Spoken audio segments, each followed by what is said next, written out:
Hey everyone, welcome to today's video where we talk about a super interesting programming language, Kotlin, and its classes.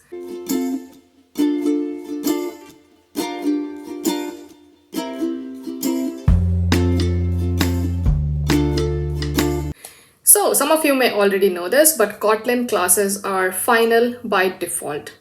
If you come from the Java world, it might come as somewhat of a surprise because Java needed every class to be marked final explicitly if you needed it to be final.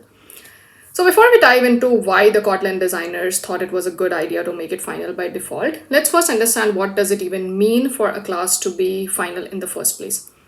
So final class simply means that by default, other classes cannot extend a class that you create in Kotlin.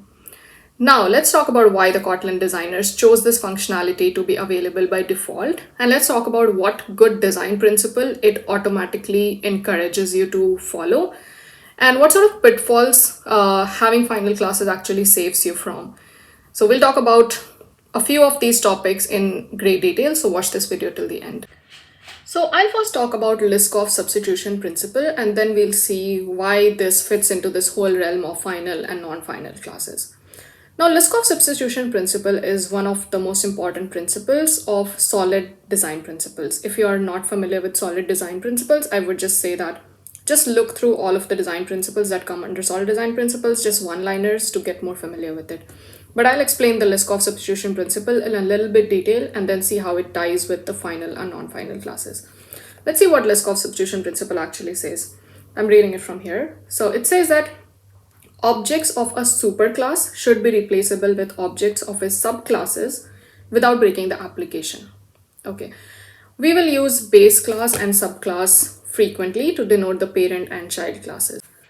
So we learned earlier that non-final classes can be extended, which means that the functionality that the base class provides can be overridden by any other class. A parent and a child class are basically the same type to the compiler, so they can be used interchangeably. That's what Liskov substitution principle states, that if you are using them interchangeably, your application should still work as expected. Now let's say you wrote a piece of code with a class and a specific functionality in mind. Someone comes in, creates a subclass of this class that you were earlier using, changes the functionality, and that breaks your application. The thing to understand is that compiler would still keep treating both the classes as the same type, so your code will always compile, but now there is a different functionality being used, which you have no control over.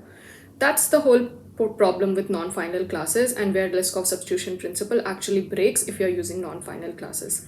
So this one that we just discussed, Liskov substitution principle breaking with a non-final class, was actually one of the pitfalls that final classes actually save you from. Since you are creating your classes final by default, if someone is marking it open, they know what to expect, and that's the whole setup that automatically happens in case of Kotlin.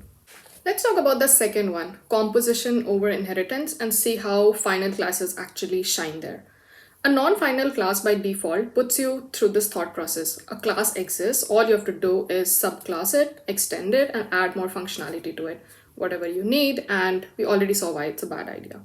A final class, on the other hand, forces you to compose other classes together, since you cannot just keep adding additional functionality to a base class. So move more functionality to a new class or use an interface and class structure for additional flexibility and compose these two structures together. What composition gives you is more flexibility in the long run because you don't have to worry about the base class methods or how they work and things like that. And final classes help you no longer think of inheritance as the first solution. This eventually helps you write cleaner and more scalable code in the long run. So hopefully this video helps you understand better about final classes and why Kotlin chose final classes by default to be implemented in its language feature. Hopefully Kotlin designers also thought about very similar principles. But if there were any concepts that were not clear, please let me know in the comments below.